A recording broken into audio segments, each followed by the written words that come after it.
they turned a profit last year, but again, nobody knows. They didn't release those figures, by the way, which I find right into them because they believe that there could be some civil rights violations going on that last week. They couldn't get a hold of anybody. Everybody has something to say about it. Now you have a chance to answer these questions. Are they uncomfortable? Yes. But when I have watches or not, as long as she's with this team, you're losing those viewers.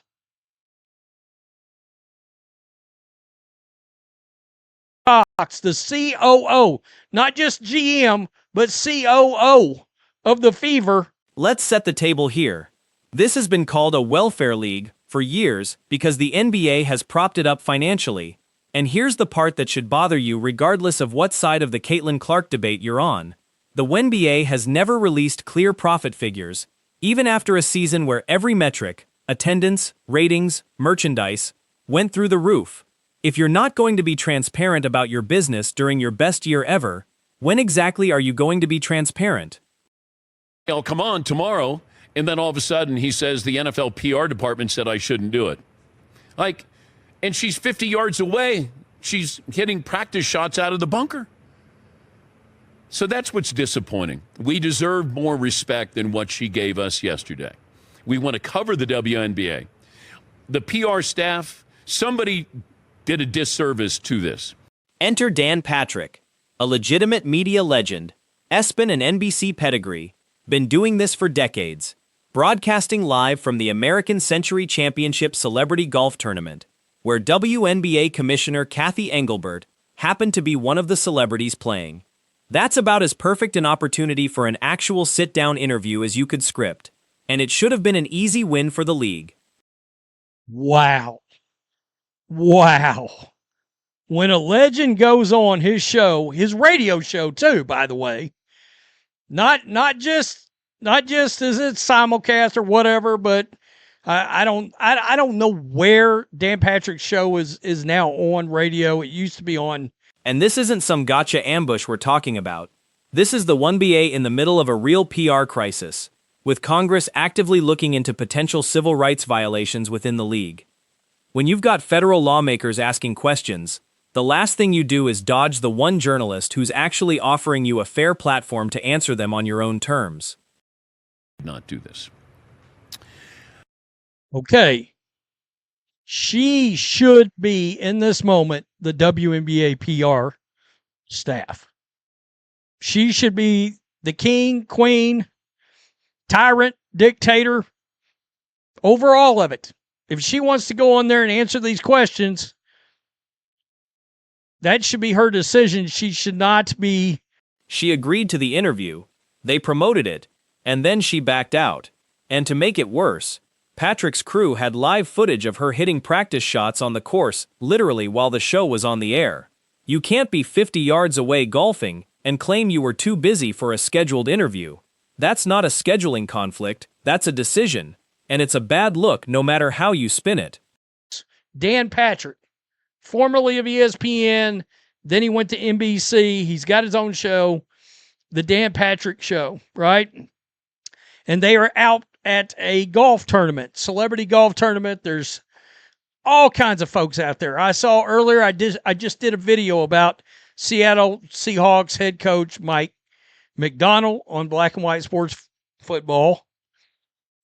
And he was on the. Here's Patrick's own account, and it's damning. Yesterday, after the show, we waited almost 2 hours for her. We're standing by. We're waiting to interview her. That's not a 5-minute delay. That's an entire broadcast left hanging because a sitting commissioner couldn't be bothered to send a timely update, let alone show up. Questions. But this is a fair outlet for you, a fair platform. I will treat you with respect.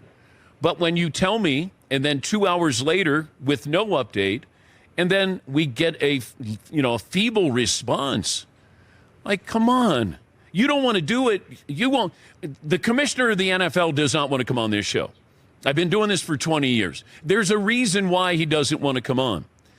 I have no problem if he doesn't want to come on. And Patrick makes the point that matters most here. Engelbert should be the one calling the shots on her own media appearances. not some PR staffer telling her she's not allowed to sit down with a legitimate journalist.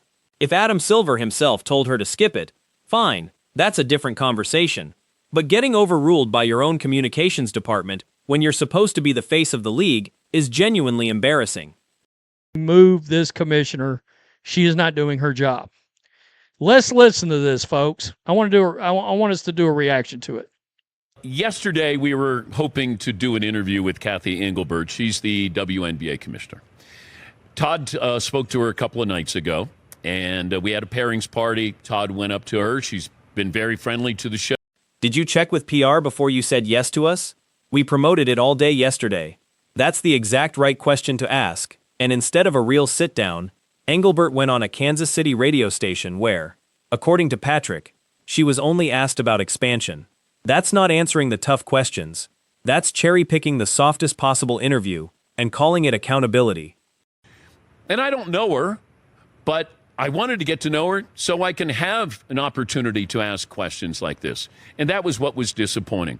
You don't want to come on the show? Tell me you don't want to come on the show. I have no problem with that. But if you tell me you're coming on and you make us wait 2 hours, that's a problem. And that says a lot about what's going on, in my opinion, with the WNBA. Wow. When a legend goes on his show. This isn't a one-off pattern either. Patrick points out his team couldn't get anyone at the WNBA office on the phone when the Alyssa Thomas incident with Clark happened either. Let the WNBA have their say. Get out in front of this. At some point, you have to do this. When you're a commissioner avoiding your own league's biggest storylines 2 separate times in 1 month, that's not bad luck. That's a pattern. Wow. When a legend goes on his show, his radio show too, by the way, not just as it's simulcast or whatever, but I don't know where Dan Patrick's show is now on radio. It used to be on. And Patrick draws the exact right comparison here.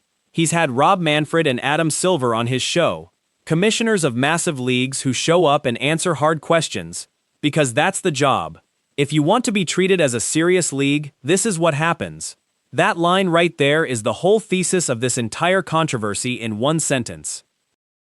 Cowards. You got Amber Cox, the COO, not just GM, but COO of the Fever, going at Caitlin Clark fans online. That is some of the most unprofessional shit I've ever seen. Ever. They're cracking under the pressure. They're out here worried about what people are saying on social media, and they're worried about content creators. Why are you even... what are you doing? Here's the prediction worth paying attention to. If the WNBA keeps dodging instead of answering, they're going to end up giving Congress a benign non-answer or a no comment, and then get dragged in front of cameras on Capitol Hill anyway, except now it looks even worse because they had every chance to get ahead of it and chose not to. By the way, which I find rather interesting.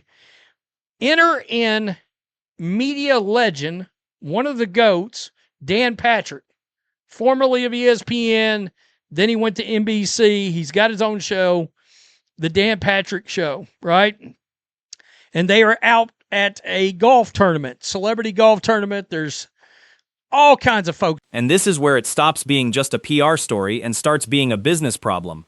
Real fans are saying, on the record, that they're done watching regardless of whether Clark's even in the lineup, until there's real change at the top, Stephanie White included. Networks paid real money for guaranteed viewership numbers, and every fan who checks out because leadership won't answer basic questions is a number the league has to explain to its broadcast partners eventually. Problem. And I reposted that on Twitter, and I said, Stephanie White didn't want to answer these questions, blah, blah, blah. And they are trickling off fans right now. Fans with every passing game, every passing day are making a choice. You've got people now saying whether Caitlin Clark watches or not, as long as she's with this team, I'm not watching anymore. This is a disaster, a PR disaster. They're cowards. Strong word, but look at the full picture. You've got the commissioner dodging a scheduled interview, and separately, Fever COO Amber Cox going after Clark fans online, which by any standard is an unprofessional look for a senior executive. When your own leadership is more reactive to social media than to the actual questions piling up around your league, that's the real story here. We need to just give us a comment. Does anybody have a comment on this? Is anybody there at the office? We couldn't get a hold of anybody. So Paulie, during the show, was trying to track down somebody. So I almost made a video on that because I watched him talk about that last week. They couldn't get a hold of anybody. When